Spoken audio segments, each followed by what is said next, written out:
Welcome to the 5-Pack, where we talk about the 5 things that matter, 5 things that will matter, and a daily pack rip. Here is your host, Kyle Elfrink. Great to have you with us. A fresh new week of the 5-Pack right here at the Better Sports Network. Kyle Elfrink with you on this Monday morning/afternoon, depending on when you're viewing us. We welcome you in. Thanks to our producer, Heather Klein, and thanks to you for tuning in as we get rolling on this fresh new week of insight, preview, and pack rips. Yes, indeed. We'll do it all today. We do it all every day. 5 things that mattered from the day before, 5 things that will matter for tonight, and of course, the ever popular pack rip where you're staying in the early 90s. This is just my sweet spot. I'm sorry. I'm enjoying the stroll down memory lane each and every day. Today, we are going with 1991 Donruss Baseball. This is actually Series 2, not Series 1. Now, Topps throughout the 80s, maybe even the 70s, was very famous for having a second series of baseball cards, which in effect was a way to make more money, but also a way to get rookie cards out early. You know, guys who had maybe shown up in baseball in the month of May, month of June, July, whenever, they'd be thrown in a Series 2. Now, Donruss had never done a Series 2 until this year. 1991 was the first year of Donruss Series 2. And interestingly enough, another thing they did with the Series 2 is the first series had a blue border. The second series had a green border. It was very easy, even for a Nimrod like myself, to figure out if I was looking at Series 1 or Series 2. And thanks to Heather Clyde for digging up that information and reminding us. There is a special signature series. It looks like Ryne Sandberg autographs were stuck in here.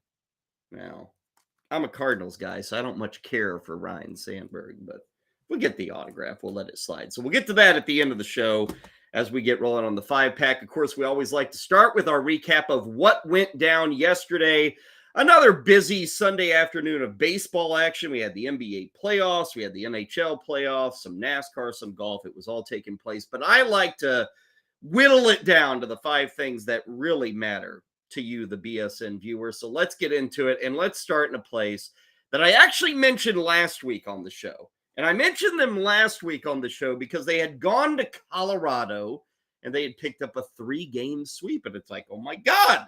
A 3-game sweep. I don't care if it is Colorado. Holy cow, the Pittsburg Pirates were winning. Well, turns out that I was at the forefront of the story because the story only picked up steam throughout the weekend. A 4-game sweep of Cincinnati. And now, lo and behold, can it be? The Pittsburg Pirates have won 7 in a row, and they are first place. First place in the NL Central. I kid you not. Here is proof that they won again yesterday. Line drive, right field, base hit for Jack Sawinski. He wants extras. He's at second with a double. It is 2-0 Buccos. 2-out action. That's big right there. Get that extra run home. Check out those Pirate faithful. They're all bundled up, but they're going crazy for their bucks. I looked at the attendance this weekend because it's like the best story in baseball right now. The Pittsburgh Pirates are 16-7. Yes, they are. 4 games against Cincinnati. Temperatures were in the 80s on Thursday and Friday. Temperatures were in the 50s and actually high 40s on Saturday and Sunday. For the 4 games. And I understand it's early, it's April, it's the Reds. But they didn't crack 18,000 fans for any of those 4 games. Now, if they keep winning, yeah, everybody will be there. People, a long diehard Pittsburgh fan, but maybe there's only 15,000 diehards, I guess, in Pittsburgh. Regardless of 4-game sweep, it's a great story. I looked at the playoff probabilities, and I don't necessarily agree with these probabilities. Right now, Baseball Reference has the Pirates as a 12% chance to make the postseason. I would still put it at like 5%. Those probabilities don't actually look at the team. They just like do a weird math problem of, oh, there's so many games left. You've started with this number of victories. Here are your opponents still to come. Like the playoff probability thing, let's understand, people, that does not factor in the actual players. What it factors in are the wins and losses right now and the wins and losses they would expect in the future. But hey, it's a good start, 16-7. For instance, to get to, let's say, 500. Like if the Pittsburg Pirates came into this season and they were like, wow, we finished 81-81, that would be a huge success. Right now, to finish 81-81, they got to go what? 65-74. That gets you a 500 season. Now, I don't even know if that's likely. What's the probability of a 500 season for the Pirates? Less than 20%. I guess you can color me a doubter. Here is why I'm a doubter. 7 in a row, and you're beating bad teams. You should. This is like the Tampa Bay Rays thing, and we'll talk about the Rays coming up. But, Tampa got off to that start. Everybody can play it. Oh, you're playing lousy teams. For Tampa, that's one thing. For a team like the Pirates, who cares? You are a lousy team. The fact you're beating lousy teams, I give you credit for that. I don't really care about the schedule. Yeah, this wasn't built on defeating the Yankees and the Dodgers. I get it. But still, you're 7-0. You're 16-7. This week, in those 4 games against the Reds, again, another bad team, in those 4 games, we had a total of 18 runs between both teams. Pittsburgh outscored the Reds 12-6. This was not a beatdown at all in the 4-game sweep. It was a bunch of 2-1 games, 4-3 games. 12-6 was the final scoring in this series. What this comes down to for Pittsburgh is pitching. And I got to tell you, I'm not sold on it. I said it last week coming off the sweep on Colorado. I'll just reiterate it. Vince Velasquez is like pitching like he was supposed to pitch 6 years ago. And Velasquez was a guy who's always had a big arm, but what is it? He's got a $1 million arm and a $5 head, $5 brain. Velasquez always was one of these guys who you saw it, but he could never put it together. They're also getting good things from Johan Oviedo. Now Oviedo's a young guy. They picked him up off the scrap heap from St. Louis. Maybe he ends up being something. But overall, Pittsburgh doesn't have the horses to make this last. At least that's how I see it. They are 5-1 in one-run games. They had a couple more of them against Cincinnati. I will say David Bednar has been a stud. He's 8 of 9 on save attempts, so he's kind of been one of the best in baseball in terms of the bullpen. Now, again, I am still a doubter, but it matters. He's 16-7. Nobody saw this coming. It matters. 3 of the next 4 series, they're off today, but the Dodgers come to town. Tampa is coming up, and Toronto. Those 3 teams, Dodgers, Rays, and Blue Jays, are all what I would consider playoff teams, not the Pirates. But if they have a good run, those are 3 of the next 4 series. They also have a series with the Nationals that is thrown in there. If they perform well, maybe. If we're sitting here on May 5th and the Pirates are in first place in the Central, maybe even Kyle Elfrink will approve. Maybe. Now, maybe I'm a fool here. Maybe I should give credit. If I should, tweet me at Better Network. Go into the chat room. Let me know. Can the Pirates finish 81-81? Do you think they can? You buying on Pittsburgh for 81-81? I am not. Latest odds at DraftKings, they are plus 500 to make the playoffs. So you can actually put your money where your mouth is nowadays. To put that in perspective, plus 500, what's that mean? The White Sox and Arizona are plus 425. Plus 500 is still a long shot. There's a lot of teams on there. The current odds are like minus something or plus 110, plus 120. Pittsburgh's still far and away, plus 500 on those odds. Should note Derek Shelton, the manager, got an extension over the weekend. So he'll be hanging around. They're happy in Pittsburgh. And hey, after all the hell they've been through for the last 6-7 years, enjoy it. Have fun with it. Let's go to our second item that mattered from yesterday. I got to say, as a baseball fan, even though I don't care about these 2 teams a whole lot, I don't root on these 2 teams. I enjoy watching these 2 teams, but I don't root them on. I'm always down for a good rivalry, and I think the Blue Jays and the Yankees are on the early stages. Maybe it was last year, maybe it's now. But this weekend, the rivalry in the American League East between Toronto and the Yankees, it took a step forward, and it took a step forward thanks to this man, Vladimir Guerrero Jr. This one is lined hard. Down the left field line, it's gone. Vladimir Guerrero Jr. hits a rocket into the seats in left, and the Blue Jays take a 2-0 lead. And he has become a little bit more of a villain right now here in the Bronx. This is the loudest booing we have heard over the weekend. Sign me up for more, man. Sign me up for more. Why are they booing Vlad? Well, outside of the home run, over the weekend, he reiterated. He said this before, but he reiterated he would never play for the New York Yankees. Good for him. Good for him. Ken Griffey Jr. famously said that back in the mid-'90s.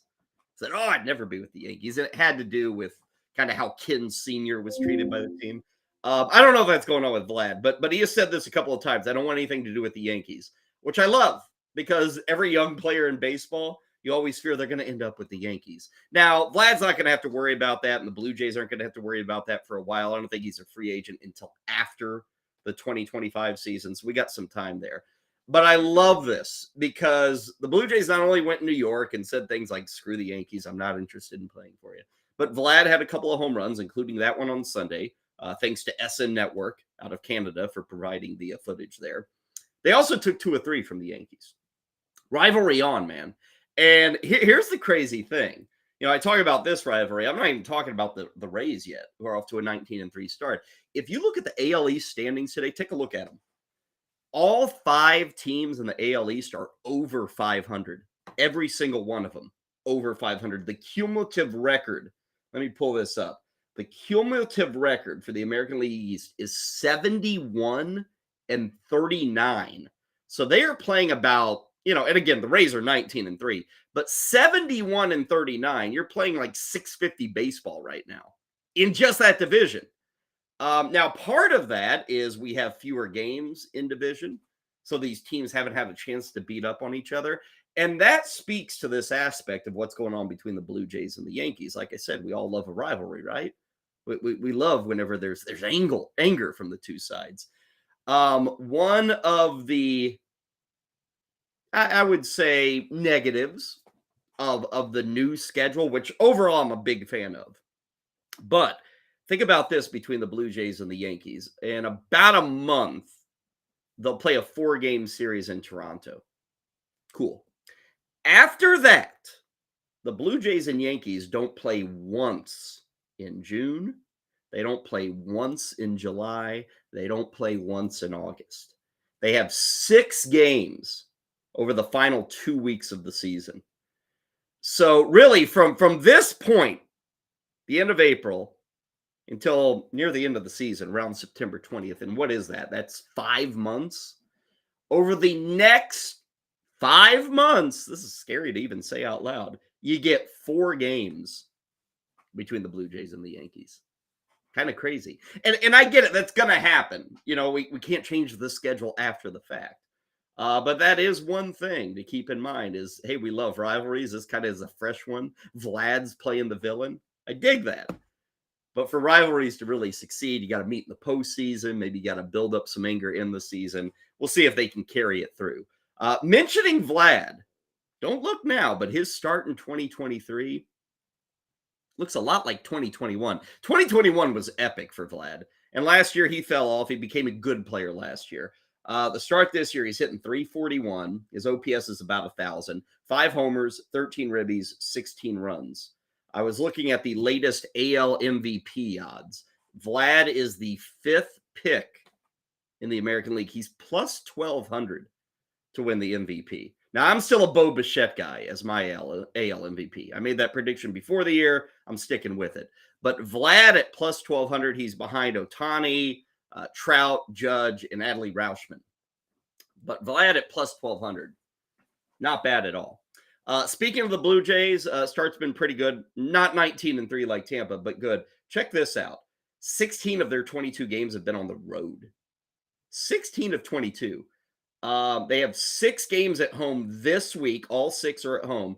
And then after that, they go on a 9-game, 11-day road trip. So we will get to the point, it's about mid-May, where they will have played 12 home games by the middle of May. And they will have played 25 road games. So if they can just survive this, which right now they're doing a great job, 2 or 3 at Yankee Stadium over the weekend. If they survive this, they're in a pretty good spot. Love them for the postseason.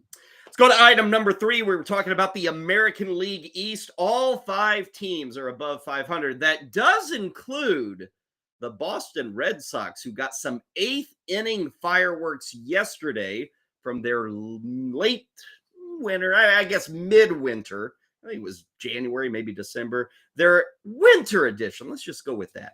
Their winter edition of Masataka Yoshida. He's just too big right now. He has been swinging it better. His at-bats have been much, much better. There's a swing and a liner to right field. That one's well struck, and that ball is gone. It's a home run. He hit it out. Back-to-back go the Red Sox. And the Red Sox are on top. Masataka Yoshida is homered in the inning as well. They are reloaded. And the 0-2. Swinging a high fly ball. That one's deep. Way back. It is gone. Into the second level. A grand slam. His second home run of the inning. The Red Sox blow it wide open. Yoshida right in the thick of it as he touches home plate. A grand slam here in Milwaukee. And the Red Sox go on for the easy victory thanks to that explosive 8th inning. It's a smooth-looking swing from Yoshida, I gotta say. Red Sox television providing the footage there. Now, before those 2 moments in the 8th inning, Yoshida's had a rough go of it. So maybe yesterday was the start of something. You could actually argue that maybe the series in Milwaukee was the start of something. He came into this series on an 0 for 18 stretch. Had a hit on Thursday. He has now hit in 4 straight. His numbers, even with the moments yesterday, he had 6 RBIs, by the way, are still not all that impressive. Even with the 6 RBIs, he got 15 ribbies for the season. Before those 2 home runs in the 8th inning, he was hitting 206 for the season. He's got 3 home runs. He has 2 doubles. He has 5 extra base hits all year. You might think I'm piling on. And to an extent, I guess I am. I mean, this is supposed to be your number 4 hitter. Like 90% of the games he's been batting cleanup for the Red Sox. But I think the key realization here is that Boston is a so-so team. But what they've done is they made this signing. They spent a lot of money. People question the signing. They are at least sticking with them. Nothing ticks me off more than when teams start shuffling things around and messing with things. And, oh, we thought he was this kind of player, and after 3 weeks, he's struggling, so let's shift him, or let's send him to the minors, or he's losing his job. I hate that stuff. And it happens even in the majors. Like, we always complain about it in, like, fantasy baseball. Oh, you got to give a guy a little more of a leash. But in real life, it happens. And to the Red Sox credit, they're still batting this guy 4th. And he's not been great, and I don't think he's going to be all that great this season. Does he look like a number 4 hitter? Doesn't look like one, but that doesn't mean you can't be a number 4 hitter. He is very important, though, to what the Red Sox are trying to do. Because, as many have complained about, they kind of gone cheap there. Sure, they gave Devers the money, but they let Bogarts walk. They didn't get much from Mookie Betts. You know, Chris Sale's kind of on the back end of his career. They're not in a rebuild, but they're in a retooling. And so much of that retooling is built on Yoshida being a centerpiece. So the weekend was pretty positive. He hasn't had many positive moments in the first 3 weeks of the season. Maybe, oh maybe, yesterday against the Brewers was the start of him figuring it out at the big leagues. Let's go to our 4th moment that mattered. It comes courtesy of Jake DeGrom, who was doing Jake DeGrom stuff yesterday. I'm not sure that that's what he intended. The 2-2. Well, it comes right back to the plate, 2-2, and there's a swing. Similar mindset. 0-2. The 2-2 from DeGrom. Got it! Major League Baseball. 2-strike pitch and a swing. 1-2. The runner goes. There's a swing. Left-handed hitters. Under 70 pitches for the day. Here's his 2-2, and I want to go somewhere else, and I think that's part of the story that's out there. And some people, any of the great players I've had over the years. Bochy's telling you he's one of his favorites after 25 years of managing. There's a swing and a miss. Peterson is the 11th strikeout of the.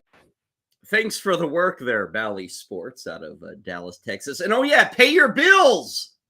You're not paying the Rangers to air their games, really? They aren't.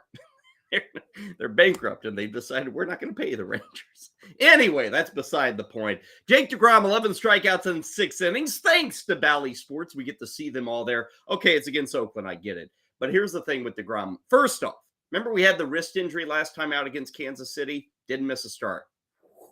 Wow. I'm shocked. I would have guessed at least 1 start missed. 6 innings yesterday. That's his 5th start of the year. He has gone 26 2/3 innings. So we're about 5 1/3 innings for everything, every start that he has had. To me, I wouldn't be ecstatic about that if I'm paying the guy $30 million a year. But hey, we know what Jake DeGrom is. The Rangers knew that. They gave him the money regardless.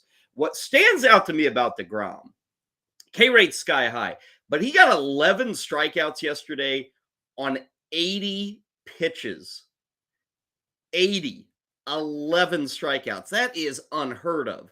And so I had to look at this further because he's getting a lot of strikeouts this year. For the season, Jake DeGrom has 43 strikeouts on 401 pitches, which is an awesome ratio. Now, I don't know if historically where it stands, but you have to understand, even if you struck out every single one of those 43 batters on 3 pitches, you're throwing, 129 pitches. That's if you strike them out on 3 pitches. Obviously, that's not occurring.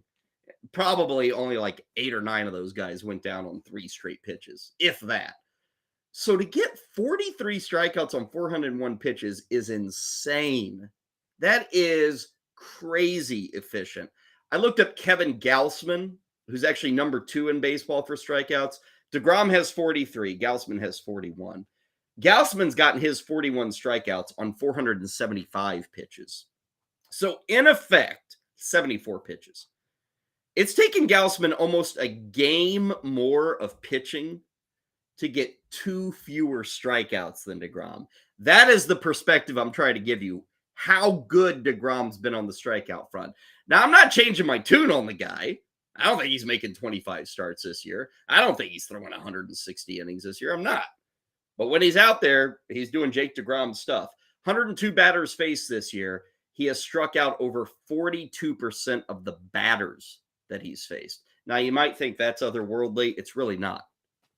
Because last year, Jake DeGrom struck out 42.7. The year before that, 45. The guy is insane. The problem is we just got to keep this guy on the hump. He was there yesterday, striking out the Oakland A's. I think his next start's up against the Yankees. That'll be a fun showdown. The Yankees are coming to Texas for that game against Jake DeGrom. Let's move to our 5th item that mattered from Sunday, and we'll give a little love to the NHL playoffs. I think they've been fairly entertaining through their first week of the postseason. I can tell you this. It is always entertaining to watch the Edmonton Oilers, and last night they had game number 4 against the LA Kings. They were down in Southern California. They had an epic playoff comeback. They were down 3-0. They tied it up. They were down 4-3 late. They tied it up. Then they got the OT winner. Let's relive a bit of this comeback by the Edmonton Oilers. Nugent Hopkins down low, one-timer, and Draisaitl scores. This game is tied at 3.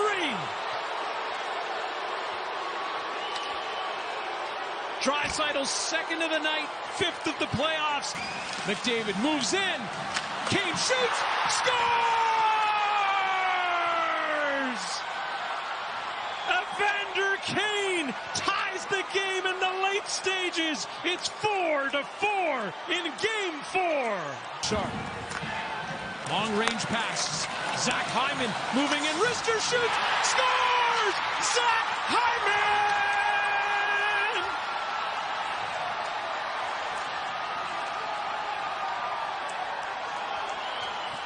The overtime hero and the Edmonton Oilers have made it a best of 3.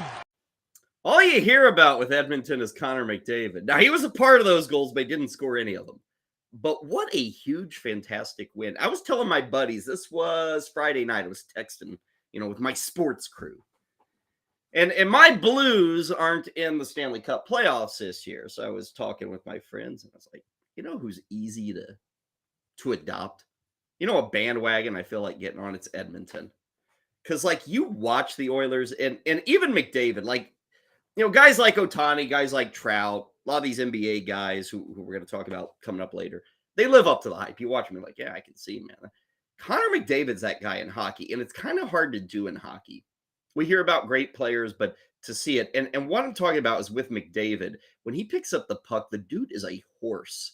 And the dude picks up the puck and skates with the puck with an intent to do something with the puck. It almost feels like Connor McDavid is playing a totally different game than a lot of the guys he's playing with. His strides are stronger. He's faster on the ice. He holds on to the puck more. He's really fascinating to watch. Now, last night, again, he wasn't the goal scorer here. And that's kind of been the knock on Edmonton. You got McDavid, you got Draisaitl. What else you got? Well, Ryan Nugent-Hopkins is over 100 points. You see Zach Hyman had a good season. He gets the game-winning goal. Last night, to put it in perspective, they were down 3-0 at the end of the first period on the road. And if they lose that game, they're down 3-1 in the series. Pretty well cooked, right? They come all the way back, 3 straight goals, tied up 3-3. They're down 4-3 with 3 minutes left in the game. Tie it up then, get the OT winner. It's a huge win. And I would just say, why does it matter? Because you get to watch Edmonton more. It's what you want. You want more of the Oilers. They're fun hockey. Next game for them is going to be Game 5 back in Edmonton. That's Tuesday night, 9:30 Eastern. ESPN will have it. Right now, the series odds, Edmonton is minus 260 to win the series. The Kings are plus 210. Series is knotted up at 2 apiece as they head back to Alberta. Those are the 5 things that mattered from yesterday. When we return, the 5 things that will matter for tonight. Now, if there's something you're interested in following tonight, something you think is important tonight, give us a tweet at Better Network. We'd love to hear what you are looking forward to on this Monday night, or hit us up in the chat room. What's got you excited as a sports fan? You got a lot of choices. NBA, NHL, Major League Baseball. Maybe it's something else. Hit us up either at Twitter or right here in the chat room. When we return, the 5 things that I believe are going to matter for tonight. First things first, though, we hand it off to the Moose, who's got some thoughts on the Knicks. Got to give the Knicks credit, because after their 102-93 victory over the Cleveland Cavaliers yesterday at Madison Square Garden, which was electric, which was alive, spring basketball at the Mecca feels a little bit different, strikes a little bit different, brings me back to the days when I first became a fan of the association, first became a fan of the Knicks, when I was used to watching Reggie Miller, Michael Jordan, all the great rivalries the Knicks used to have when they had Patrick at center.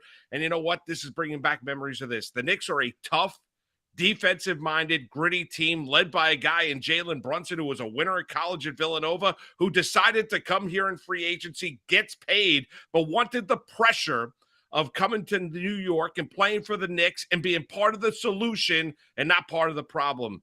This has been a blast to watch. I don't know exactly where this journey ends. I do think they're going to eliminate the Cavaliers, lead in that series 3-1 at some point in time. Might not be Game 5, might be Game 6 back at MSG, and on to the Eastern Conference semifinals they go, where they maybe either take on the Bucks or the Miami Heat. Listen, it's great to have the Knicks back and being relevant once again. For all the Knick haters out there, let me ask you this. Do you think Adam Silver, the commissioner of the NBA, has got a smile on his face?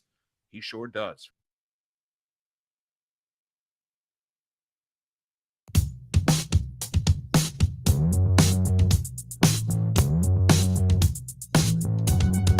Welcome back to the 5-Pack. Next up, the 5 things that will matter. Here's Kyle Elfrink.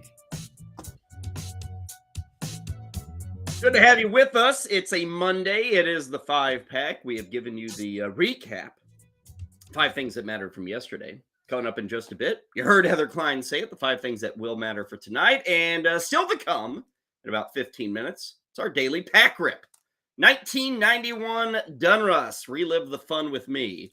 Coming up in about 15 minutes time. Okay, let's get to the things that we and I are looking forward to beginning tonight. And might I add, this week is NFL draft week.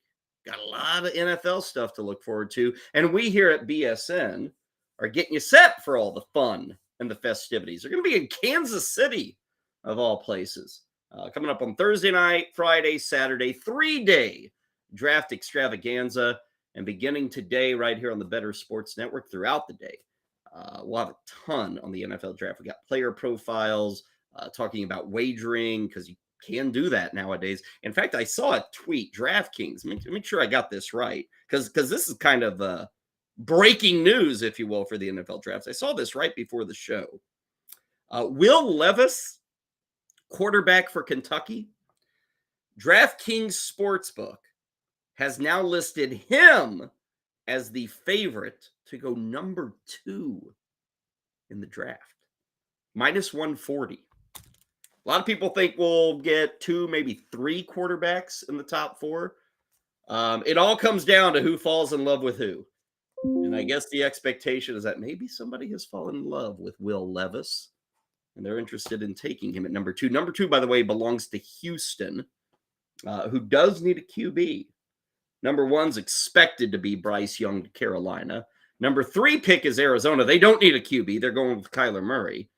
So you're probably going to see them trade out. Number 4 is Indianapolis. They need a QB. So 3 of the top 4 teams need a QB. There's probably another team lurking that would like to move up to 3, maybe 2. Who knows? So we could see 4 quarterbacks in the first 4 picks. I don't think that's ever happened in NFL draft history. But again, throughout the week here on Better Sports Network, we'll be talking about it. The network, me, everybody, getting you set for all the NFL draft excitement coming up on Thursday, Friday, and Saturday. But first, we got to get through Monday. So let's get through the things that will matter for tonight. Let's go to Tampa. Why not? We're always in Tampa. Like literally every day, I feel like I'm in Tampa. The Rays deserve it, though. Not only are they 19-3, but they're 13-0 at home. Tonight, they are home against a perennial powerhouse, against the defending world champion Houston Astros. Next 3 nights should be fun. Now, the Astros got off to a bit of a slow start, but they won 3 straight over the weekend against Atlanta. You do that, you kind of found your groove, right? Now they go to Tampa. Tampa 13-0 at home. If you've missed it, the Rays have hit a home run in every single game this year. They're 22 for 22. At home, they have 29 homers in 13 games. They have a 919 home OPS, and they have outscored the opposition. This is crazy. 94-31. So they've earned the 13-0 record. But I am looking forward to the next 3 nights between these 2 teams.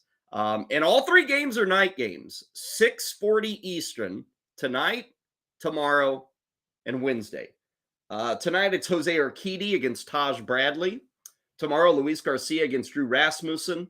Hunter Brown will get the start on Wednesday for the Astros. We have a TBD on the Tampa Bay Rays, which is kind of how they roll. I will note, this might catch you off guard. Current odds to win their division. Houston, minus 140, definitive favorite. Tampa is the favorite right now. You can still get these numbers. These are courtesy of DraftKings. Can still get Tampa as plus 120. So they're 19-3. They're 13-0 at home. And you can get them at plus money, plus 120 to win the AL East. You throw them in any other division with a 19-3 record, any other division, even the NL East, and they're minus money. But the AL East, with all 5 teams over 500 plus money, still in Tampa Bay Rays. Yordan Alvarez, you saw his image there. Alvarez was a guy I kind of worried about coming into the season. Looked good this weekend against Atlanta. Had a huge hit yesterday, and he's off to a good start. And I'll give him full credit. I was kind of worried about Alvarez. To an extent, I still am. My argument with Alvarez is the hand is hurting in March. It's going to hurt all season. But to his credit, he's playing almost every day. Astros have played 22 games. Alvarez has appeared in 20 of them. He has 27 RBIs, 6 home runs. He's doing well. Now, he's not killing it with the average. He's hitting about 250. But right now, he's pretty well Yordan Alvarez. So the early return's very positive for him playing through that hand injury. Let us move along to our second item that will matter. It's Ronald Acuna, who, yes, the Braves got swept by Houston. But guess who got some stolen bases over the weekend? He had 4 of them over the weekend. He now has 12 on the season. You're looking at Ronald Acuna. And dare I invoke the number 80 for stolen bases? He is 12 for 14. Right now, we are roughly speaking, I don't even think we are to a 7th of the way through the season. Maybe right at a 7th of the way, which is a weird number, I get it. But I'm trying to give you a pace here. 12 stolen bases. If he were to sustain this, Ronald Acuna would be over 80 stolen bases this year. 80! Now, how far back do you have to go for the last time somebody stole 80 bases? You'd have to go back to 1988 when 2 guys actually did it. 2 guys did it, Vince Coleman and Ricky Henderson. We haven't had anybody steal 80 bases since then, so that is 35 years. And I remember the days when you'd have at least one guy stealing 80 bases a year, but it's been 35 years since somebody has stolen 80 bases. So that's the pace we're with Acuna. And again, a lot has been written about rule changes, so on and so forth. And we're seeing it with steals, man. You know, Acuna's at the top with 12. I think next up is like 3 or 4 guys with 8. So we're seeing much bigger numbers. Now, for Acuna, what's been the key here? He is getting on base at a 450 clip. He leads baseball in hits this season. He has got 12 walks this season. He's having a great year, Ronald Acuna. One thing to keep in mind, the K rate. He's always been an aggressive guy. He's always had some swing and miss. For his career, Ronald Acuna strikes out in about 25% of his plate appearances. That's right on the edge of like a danger zone. You know, you start getting 27, 28, it's hard to be a star. But he's always been 25, 24. And we know he's a star. This year, Ronald Acuna's K rate is 15%. 15%. So that is a big, big change. Tonight, Braves are going to be home against the Marlins. It'll be Edward Cabrera, right-hander on the hill.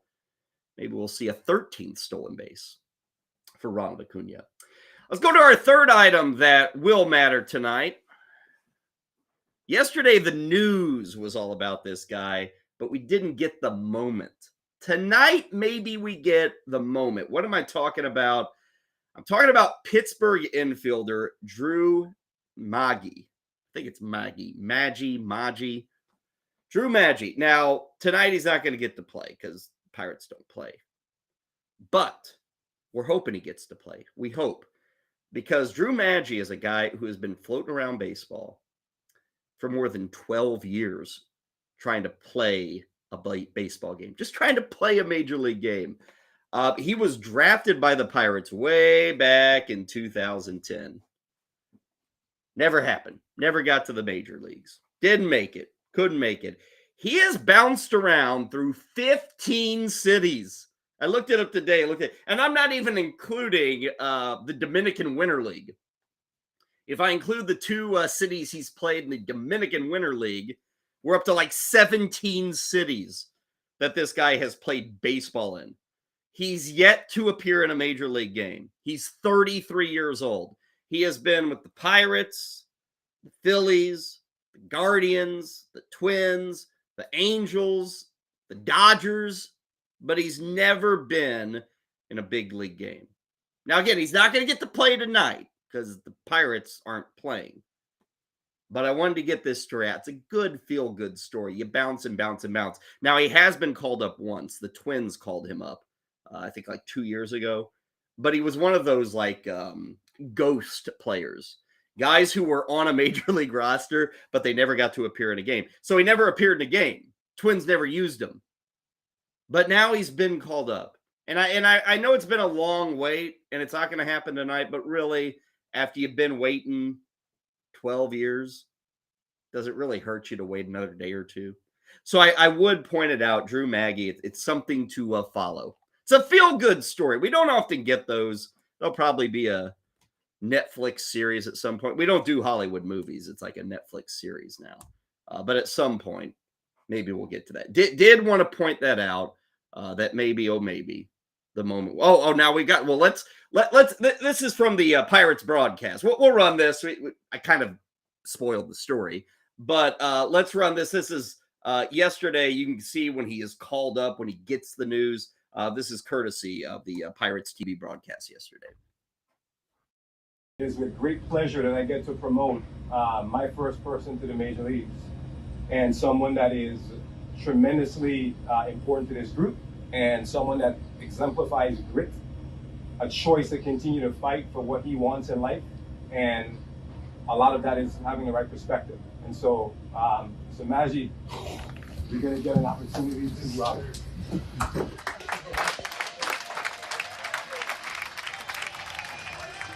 in the clubhouse yesterday, Double-A Altoona, the curve. That was Calix Crabb, the manager of the Altoona Curve, surprising Drew Maggi and his teammates. Maggi said that he had no idea. I asked him, I said, "You come on." He starts talking. You didn't know it was going to be you. He goes, "I've heard that speech 1,000 times over the many years in the minor leagues, and it's never been me." I love that last part. It's true. He's heard that call-up speech 1,000 times. 15 different cities. Rookie league, single A, double A, triple A, like 6 different major league organizations. He didn't get to appear in yesterday's game, and he's only up because of Brian Reynolds on the bereavement list. Now, Reynolds wasn't available yesterday. They're not playing today. There is a chance Brian Reynolds could be back on Tuesday. It's such a story that you almost hope the Pirates say, "You know what, Brian, take another day off. We want to get Drew into the big leagues." So we'll see. We'll see. Finally, 2 more things to get to that will matter for tonight, both from the NBA, both involving some critical game number 4s. We start in Miami, where as we sit here right now on Monday afternoon, it does appear that Giannis is going to play tonight. That is the reporting we're hearing, is that Giannis Antetokounmpo is going to take off that hoodie and be in an NBA jersey tonight. God knows the Bucks need him. They got pushed around on Saturday, losing by 22 on the road at Miami. The Heat now lead that series 2-1. We have only seen Giannis for 11 minutes in this series because he's been dealing with a back injury. He didn't play in game 2, didn't play in game number 3. Going to have to play in game number 4. If you fall down 3-1 to Miami, you're probably cooked, even if you bring back Giannis. So this is a team who's the number 1 seed. They're going to bring him back. It sounds like he'll play tonight. Defensively is where they've missed him because the Heat are hitting well over 50%. I mean, Jimmy Butler in this series has gone bonkers. I was looking at his numbers today, 3 games, and he's averaging 30 points a game, and he is hitting over 60% of his shots. So Jimmy Butler offensively has been running roughshod over the Bucks. And the Bucks are a pretty good defensive team, but without Giannis, it's kind of where they're missing him. Offensively, they still have Middleton, they still have Holiday, but when you don't have that, 7-footer that can guard the perimeter, that can handle things in the paint, when you lose that guy, defensively, it becomes a bit of a struggle. But he is expected to play tonight. That is the word we're getting right now. You can catch that game on TNT. It's a 7:30 tip-off tonight. And if you look at the Vegas odds, they're expecting the Greek Freak back too. Milwaukee is favored by 7 in this game. Remember, I lost by 22 the other day against Miami, but they are a 7-point pick. Series odds are still heavily in favor of the Bucks. Right now, to win this series and advance to the second round, Milwaukee is listed at -200. Miami is +165. Now, that is not the only NBA game that's going to matter tonight. Let's move to our 5th item that will matter. This one takes us out west. This will be the game following Miami and Milwaukee. TNT will have both games tonight, so you can kind of just sit there and watch some hoops all night. After the Bucks and the Heat, we'll get going with Game 4 of the Lakers and the Grizzlies. Lakers got a big win on Saturday. Ja Morant did play, and I got to say, Ja was outstanding. 45 points for Morant, playing with that sore wrist, 9 rebounds and 13 assists, yet they still lost. And in fact, in the first quarter on Saturday, you would think, oh, Ja Morant's back. He's in the starting lineup that's going to give the Grizzlies a big boost on the road in LA. At the end of the first quarter, the Lakers were up 35-9. 35-9. Now, Memphis played pretty well the rest of the game, but they still got beat. They are now down 2-1. Morant, after the loss on Saturday, was asked about trying to figure things out against the Lakers going into tonight.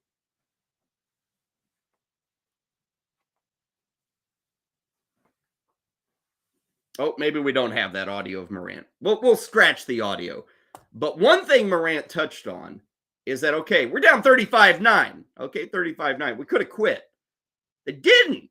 From that point, 92-76, the Grizzlies outscored the Lakers. Now, again, down almost 30 points at the end of the first quarter. We see this a lot in the NBA. You know, a blowout has taken place in the third quarter, the fourth quarter, whatever. Team losing outscores. But the key component here is not only did Memphis kind of put up an effort, made it a semi-close game, but they forced the Lakers to play Anthony Davis 38 minutes. They forced the Lakers to play LeBron James 36 minutes. When you're up 35-9 at the end of the first quarter, the Lakers are saying, wow, this is great because we're going to get to play Davis 28 minutes. We're going to get to play LeBron 26 minutes. Nah, they had to play. They had to play into the fourth quarter. So that was kind of the win for the Grizzlies on Saturday. I like them tonight. I like them still in this series. And right now, if you're somebody who plays the futures, the Lakers are an extremely heavy favorite in this series. They are minus 400 to win this series. They're up 2-1. They got the home game tonight. I get it, but that number's way too big. Minus 400. Memphis is plus 300, and Morant's back. Give me the Grizzlies all day, every day at plus 300. Love that number. Tonight, Lakers favored by 4.5. I'll take the Grizzlies straight up. Game 4. Put me down. Memphis. And if they win that fourth game, understand those series odds will flip. You're getting Memphis at plus 300. Let's say they win this game. They're going to go like minus 120. Seriously, minus 120 to win this series. So if you like the Grizz, now is the time to get on board for the series victory. Okay, breather for me. When we come back, we will rip our way through this 91 Donruss Baseball pack. We'll do it next on BSN.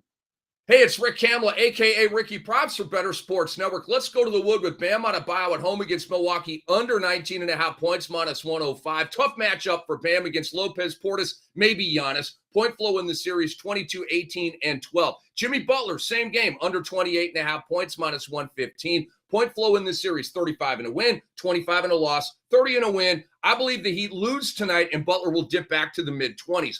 Butler, under 6.5 rebounds tonight, minus 135. Rebound flow in the series has gone 5, 3, 5. Bucks might blow out the Heat tonight, leading to less minutes. And Anthony Davis at home against Memphis, under 3.5 blocks, minus 155. The block flow's gone 7, 5, and 3. He usually follows a high motor game with a low motor game. Go to bettersports.com and on demand with the Better Sports Network app. And hit us up at Better Network on TikTok, Instagram, YouTube, and Twitter.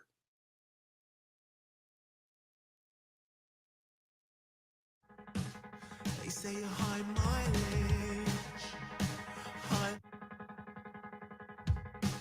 Welcome back to the 5-Pack. Next up, the 5 things that will matter. Here's Kyle Elfrink. We'll actually do our pack rip. We gave you the 5 things that matter. We don't need to do that again. Let's do a little pack rip going on. Donruss 1991. Little baseball to take you through the Monday. Now, I will note with the NFL draft coming up later this week, we will sneak in some football with our pack rips. But today, we're going to keep it on the baseball side. As I noted, this is the first time that Donruss did a Series 2, 1991. And Donruss made it very easy for us as I rip open this pack. Still very waxy because they made the border of these cards just like the wrapper. Made it a little green. And kind of goofy looking, but not bad. Now, in terms of what's worth anything in this pack, it's like Ken Griffey Jr. stuff. This is still the era of Griffey as a young superstar. Okay, that's what we've got going on.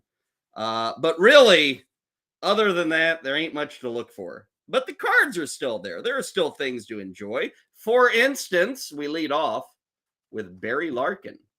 Now, I don't know why he was in Series 2 and not Series 1, because he'd been playing baseball for like 5 years. So I don't know why, because again, Series 2 was often guys who were traded, guys who were rookie call-ups. Barry Larkin was neither of those things. Maybe they just said, hey, we need a reason for people to want this card or want this set.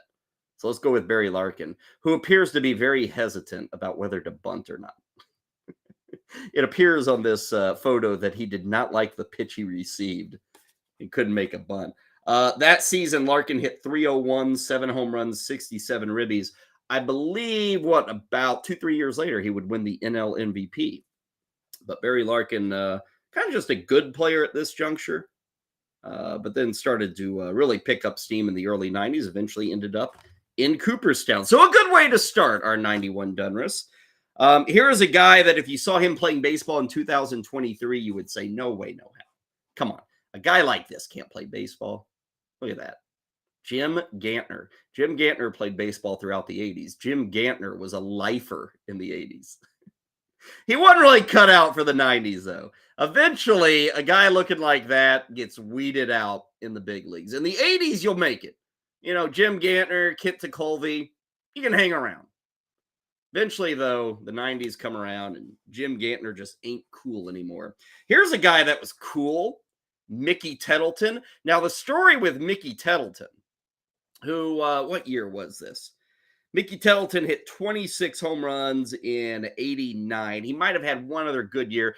The Orioles is where he kind of established himself. He eventually went to Detroit, kind of washed out with Oakland in the mid-80s. So Mickey Tettleton was a guy who, was on his last string and then somehow launched his way as a catcher into like 25-plus homers. And the story with Mickey Tettleton, he was powered by Fruit Loops. Yes, the cereal. Mickey Tettleton always wore a Fruit Loops shirt under his jersey. This guy, Fruit Loops. Breakfast of Champions, at least for a couple of years there. Clay Parker. I'm going to say that name, and I bet you don't know which team Clay Parker played for. I wouldn't. Detroit. Sounds like a guy for the Tigers. Detroit. Clay Parker. Where'd he? Columbia, Louisiana. Lived in Grayson, Louisiana. Traded from the Yankees. Oh, here you go. Traded from the Yankees to the Tigers alongside Lance McCullers and Matt Noakes. Now, this is not the same Lance McCullers who is still pitching. There's a Lance McCullers right now for the Houston Astros. That's junior.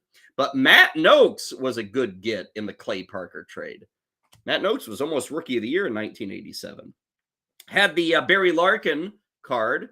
How about a Jose Rijo card? He was one of the best pitchers for the Reds, late 80s, early 90s. He was the ace when they won the World Series. I think that was in 1991. So it would have been the year after this. Jose Rijo winning the World Series. Very good pitcher. Not a great, but a very good pitcher. I can't say that for this guy who looks stunned that somebody would take his photo at a major league ballpark. Hey, Chris, over here. Chris Nabholz of the Expos. Check out all that Expos pride. Hat, jersey, and card. A lot of Montreal Expos emblems on that card. Chris Nabholz, unfortunately, I hate to call you out, Chris. Chris Nabholz, so boring that a third of his card is nothing but blank space. They can't even dream up career highlights. Look at that. Look at all the, let's compare that to, I'll just pull up Jose Rijo. Look how small they have to get the Jose Rijo write-up versus Chris Nabholz, who's like, seriously, we can't come up with anything?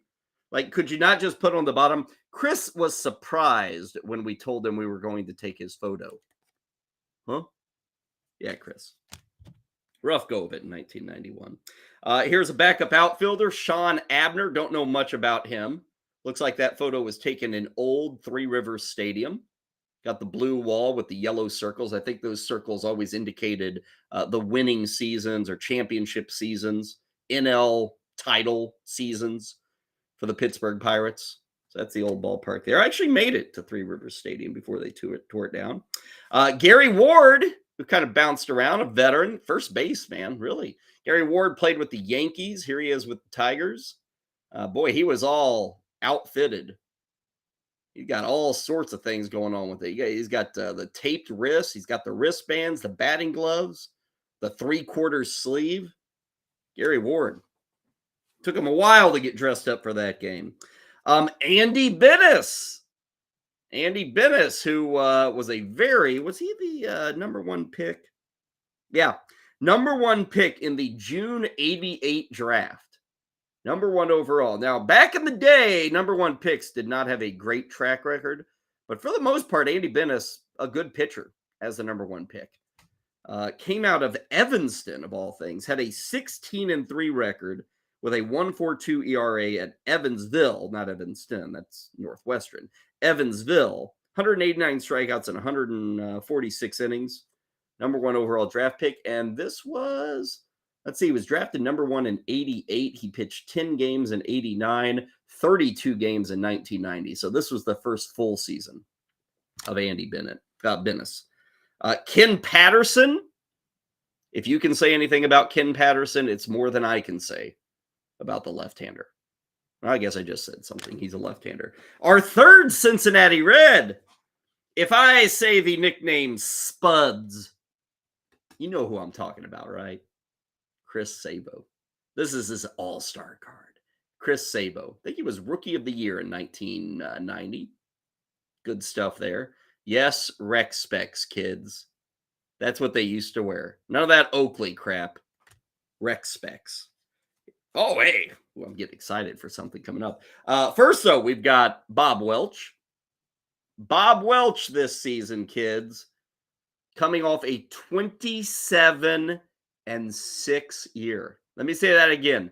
27 wins, 6 losses. Epic.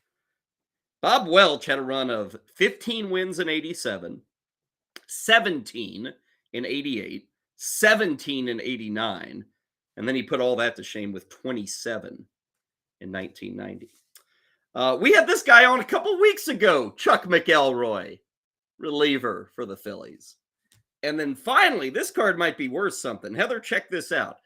1991, Frank Thomas. Frank Thomas, who in 1990 had played 60 games. Now, see, this is why you made Series 2, Donruss. So you could get Frank Thomas into the set. He was not in Series 1. But he was in Series 2. He played 60 games with the White Sox as a rookie. Hit 330, 7 homers, 31 ribbies, 39 runs. This guy had an epic run. I mean, look at those 60 games.